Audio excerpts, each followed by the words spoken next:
9 साल शायद 2013 से मैं इस संस्था से जुड़ी हुई हूँ।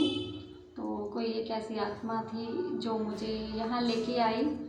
तो बहुत ज़्यादा अपनी जैसे कि लाइफ में बहुत ज़्यादा उलझी हुई थी।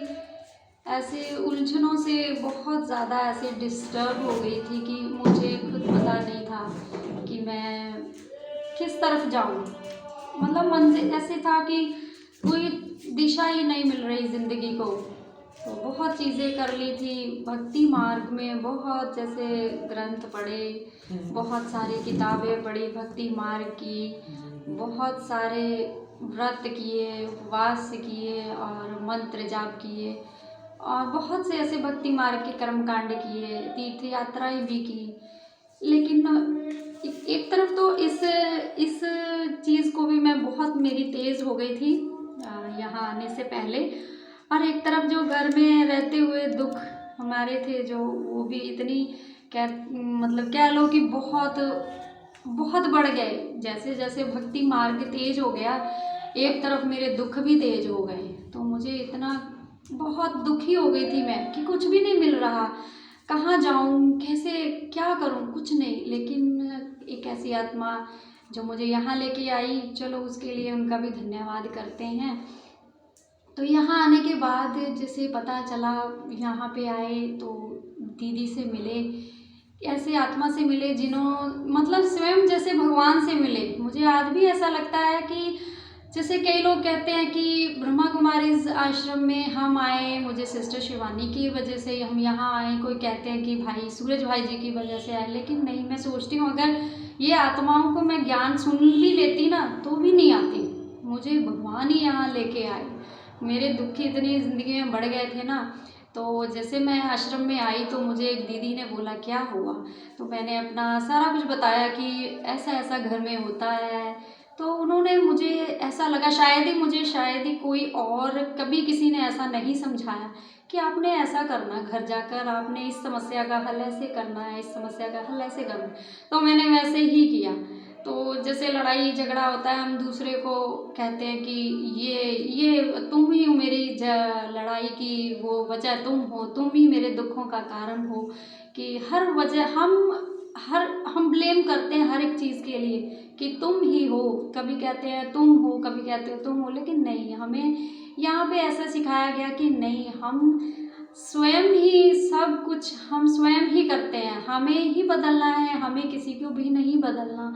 अगर हम अपने आप को बदलेंगे तो सारा विश्व ही बदल जाएगा। यहाँ से मैंने ये सीखा कि जब से मैंने अपने आप में परिवर्तन करना शुरू किया, जैसे मान लो कि किसी के साथ हमारा लड़ाई झगड़ा होता है तो हम कहते हैं कि तुम जिम्मेवार हो, तुमने ऐसा किया। नहीं, उसने तो जो किया तो किया, लेकिन बाबा कहते हैं कि नहीं, अपना आप दूसरों को बदलने के लिए स्वयं बदलो, फिर वो दूसरा बदलेगा। अगर हम कहेंगे ना कि आप बदल के दिखाओ फिर बदलेंगे, लेकिन नहीं, वो नहीं, ऐसा होगा ही नहीं।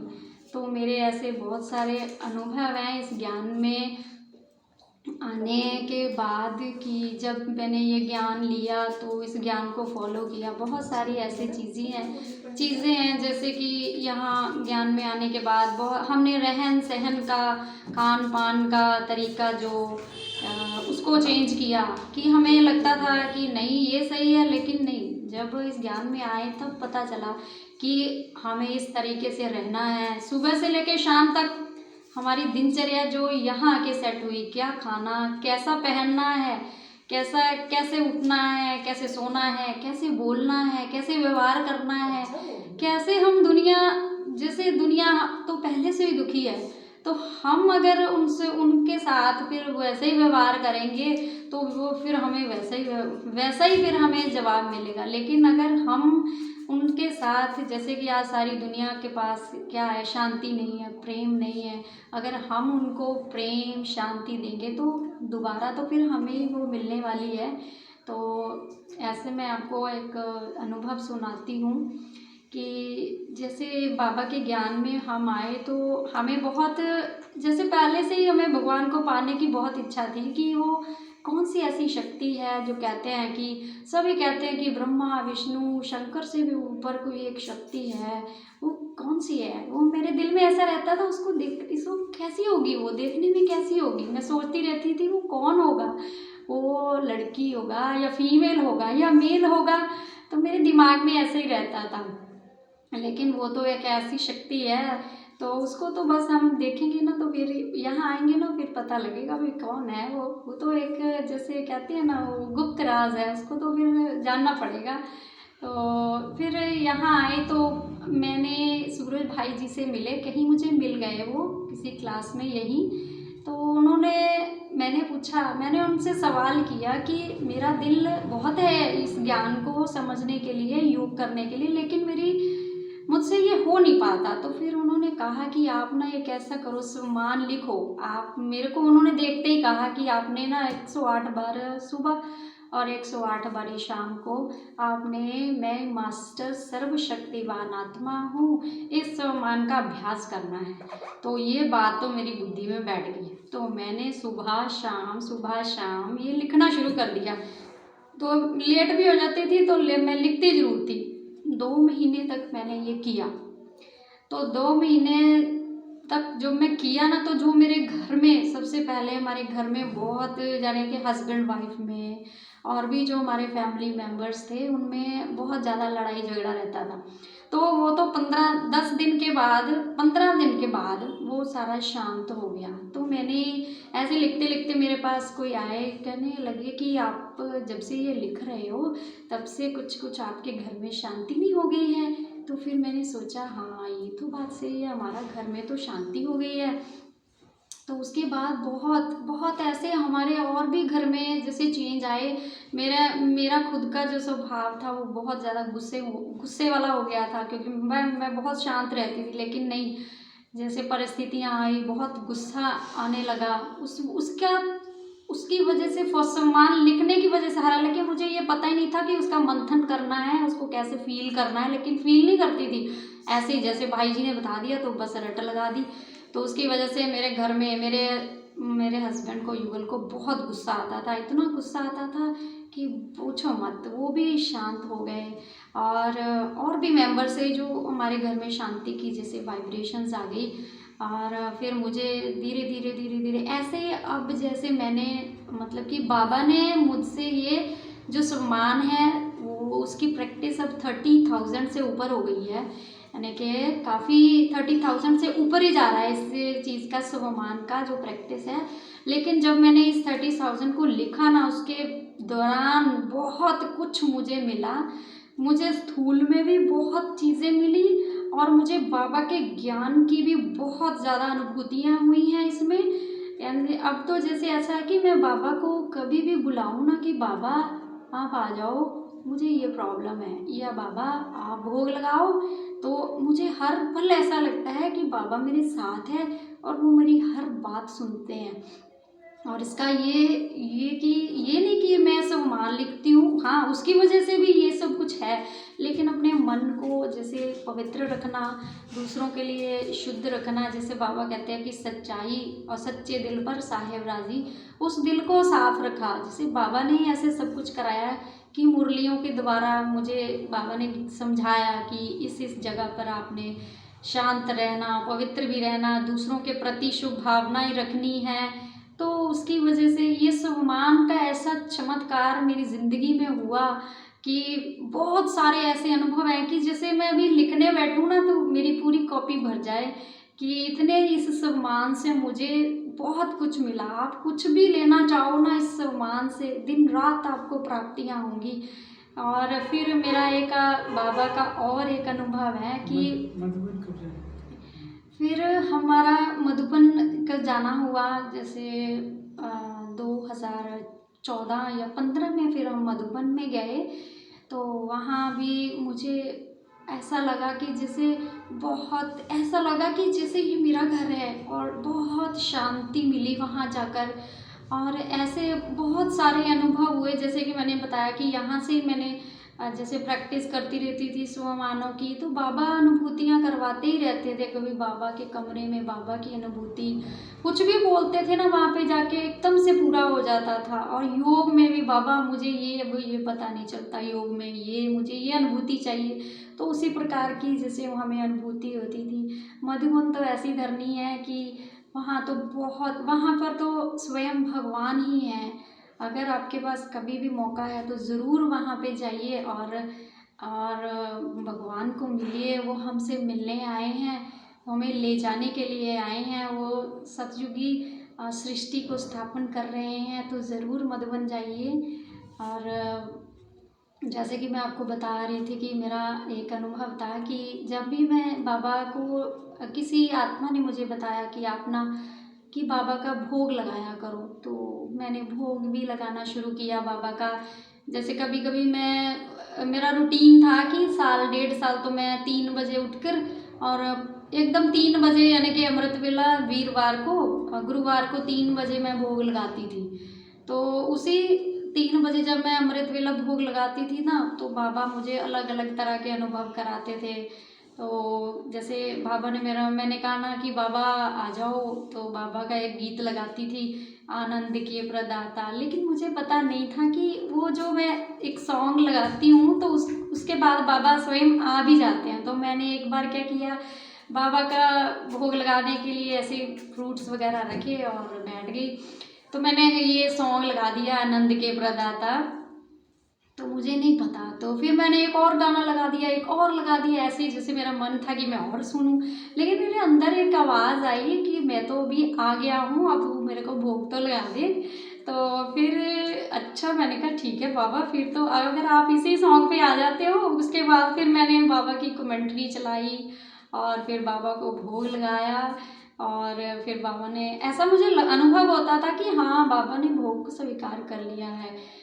तो हर एक जैसे थोड़े थोड़े दिन बाद मुझे भोग के लिए जैसे अनुभव होते रहते थे। और फिर हम डेली भोग भी लगाने लगे, तो जैसे रसोई में खाना बना के फिर दोपहर को कभी भोग लगा देते थे। तो उसमें भी अनुभव होते थे कि बाबा कहते हैं कि ना अगर आप भोग लगाओगे तो मैं आपकी भोगनाएँ मिटा दूंगा। तो एक बार मैं बहुत बीमार हो गई, तो ऐसे मेरे सर में कुछ दर्द सा होने लगा, भारी भारी सा होने लगा, मुझसे बोला भी ना जाए। तो मैंने सोचा कोई बात नहीं, मैंने घूमते घूमते वैसे ही काम करते करते भोग बनाया, फिर बाबा के आगे रखा। तो मैं अंदर ही अंदर जैसे बाबा को जैसे बोल रही थी, बोल तो मेरे तो हो नहीं रहा था, मैं अंदर ही अंदर बात कर रही थी, बाबा मुझसे बोला नहीं जाएगा, आ जाओ स्वीकार कर ले। जैसे गाना लगा दिया तो बाबा आ गए। और भोग भी बाबा ने, जब भी बाबा को बुलाया ना, तो बाबा ने, मेरे को ऐसा लगा मेरे सर में से कुछ ऐसा ना ऊपर को खींच लिया। और थोड़ी देर बाद मेरे को ऐसा लगा अब तो मेरी जुबान भी बाहर निकलने लगी, अब तो मैं बोलने भी लगी हूँ। भोग पर बैठे बैठे मुझे बाबा ने ऐसे ठीक कर दिया। और एकदम से मेरे कान में ना एक हल्की सी जैसे आवाज़ आई कि भोग लगाओ और भोगनाएँ मिटाओ। तो फिर मेरे को समझ लग गई कि बाबा तो सच ही कहते हैं, भोग लगाओ और भोगनाएँ मिटाओ। तो फिर मैं अब जैसे कोशिश करती हूँ कि डेली बाबा को जैसे घर में जो भी बना है उसका भोग लगाया करें। तो भोग भी लगाते हैं। और भोग लगाने से एक और फ़ायदा देखो हुआ कि जैसे घर में कोई ना कोई फाइनेंशियली अप डाउन्स होते रहते हैं, तब अब वो उसका भी जिम्मेवार मेरा बाबा हो गया है कि कुछ भी होता है तो ऐसा नहीं कि मैं कहती हूँ कि बाबा मैंने आपको भोग लगा दिया, अब मेरी वो फाइनेंशियली जो कंडीशन है वो ठीक कर दो। नहीं, मेरे को ऐसा रहता है कि मुझे अपने भगवान को भोग लगाना है। जिसको मैंने अपना पिता बनाया है ना, वो भी बैठा है, उसको भी भोग लगाना है। तो ऐसे ही बस मैं करती रहती हूँ। तो हमारे घर में जो भी फाइनेंशियली जो अप डाउन होता है वो अपने आप उसको सेट करते रहते हैं। कभी कभी पैसा जैसे कम हो जाता है, कई बार कुछ कुछ कुछ होता रहता है, तो वो बस सारा वो पता नहीं कैसे कैसे वो मैनेज बाबा करते हैं ना। तो मैं बहुत खुश होती हूँ बाबा कि ऐसा कोई लालच नहीं होता कि मैं बाबा को भोग लगाऊं तो बाबा मुझे कुछ देगा, नहीं। बस ये सोचा है कि बाबा हाँ को भोग लगाना ही है, डेली लगाना है। अगर वो हमें देता है ना खाने के लिए, तो हमने भी उसको वो करना ही करना है। तो बाबा अपने आप मेरे घर में जो भी प्रॉब्लम होती है उसकी सेटिंग कर देते हैं।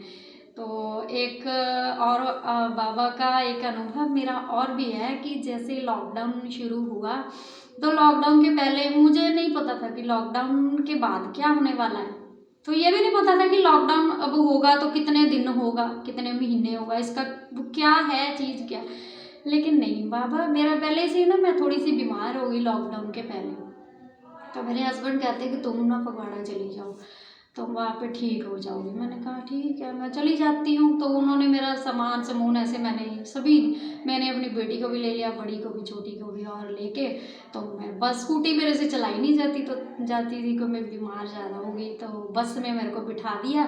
जैसे ही बस में बैठी ना, किसी आत्मा ने मुझे कहा बस कल बस नहीं आएगी, अब तो लॉकडाउन हो गया, बंद हो गया। मैंने कहा अच्छा। फिर भी मैंने उसको लाइटली लिया कि नहीं चलो कोई बात नहीं, फगवाड़ा ही जाना है तो कुछ नहीं होगा।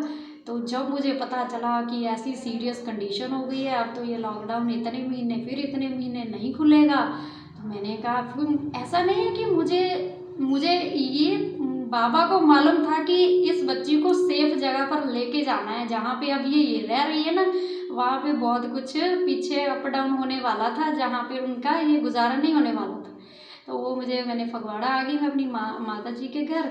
तो वहाँ पर लॉकडाउन में हमने 2-2.5 महीने में रही, और वहाँ पे बाबा ने हमसे ऐसी तपस्या करवाई, हम सभी से, जो घर में थे, मेरी माँ, मेरी बहन और मेरा भाई और हम।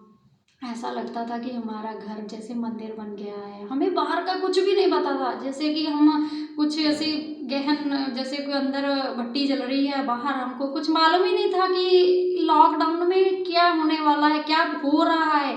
वो तो हम जब वापस आए, तो हमें अपने घर में आए तो पता लगा दुनिया में भी ये कुछ हुआ, हमारे घर में भी ये पीछे प्रॉब्लम्स आई, हमारा ये नहीं, यहाँ पर हमें ये चीज़ नहीं मिलनी थी, वो भी नहीं मिलना था, वो भी नहीं। लेकिन लॉकडाउन में हमने बाबा, आप यकीन करेंगे, बाबा को हमने वहीं से भोग लगाना शुरू किया।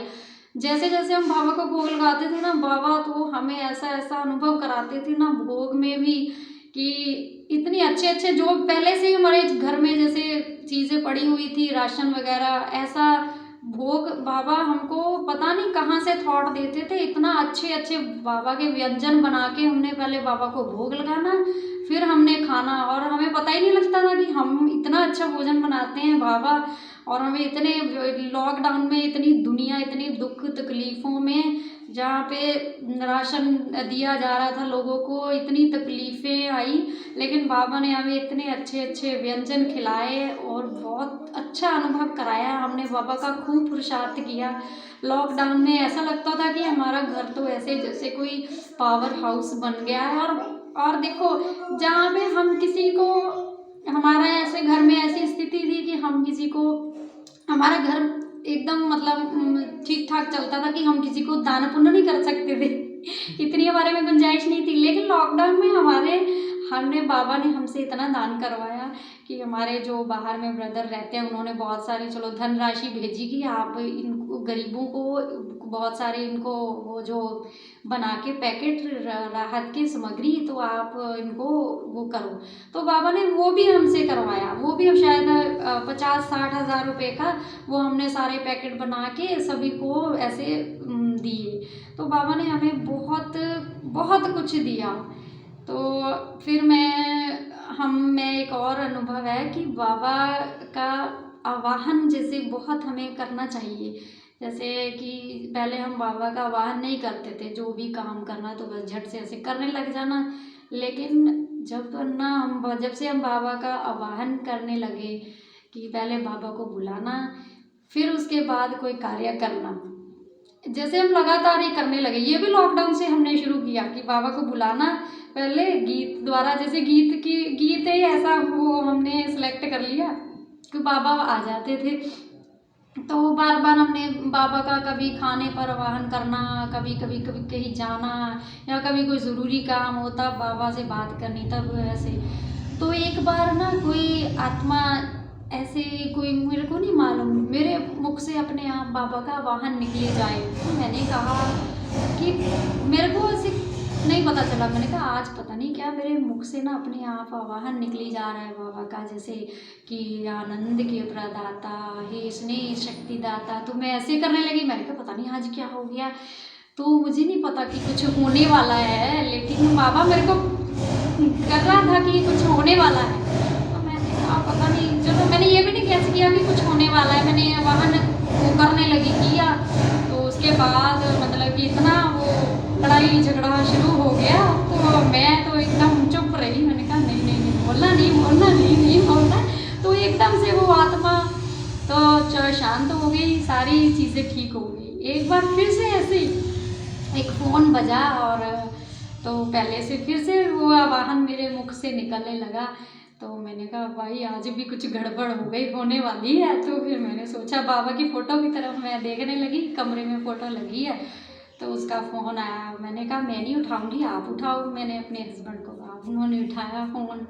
तो वो बात करने लगे। तो वो आत्मा बहुत ज़्यादा गुस्से में थी। मैंने बाबा की तरफ देखी कि फ़ोटो की तरफ बात करेगी, बाबा इसको शांत करो, इसको शांत करो, इसको शांत करो। तो बस फिर वो आत्मा ना शांत हो गई और उसने फ़ोन काट दिया। तो बस फिर ऐसे ही अब भी ऐसे ही होता है, अगर कोई बात होनी होती है ना तो बाबा झट से मेरे मुख से आवाहन निकलने लग जाता है कि बाबा कहते हैं आवाहन करो अब मेरा कोई प्रॉब्लम आने वाली है। तो हम फिर झट से उसका बाबा का आवाहन करते हैं, तो और वो चीज़ें जो होती है वो एकदम ठीक हो जाती है। लेकिन ऐसा साइन मिलने लग जाता है कि कोई ऐसी आपदा आ रही है, अब मेरे को याद करो तो इस आपदा से आप बचे जाओगे। तो ऐसे बाबा के ज्ञान में आने के बाद मुझे बहुत अच्छा लगा। ऐसे लगता है कि जैसे कोई मेरी माँ मिल गई हो, दुनिया में कोई नहीं जो आपको ऐसा संभाले।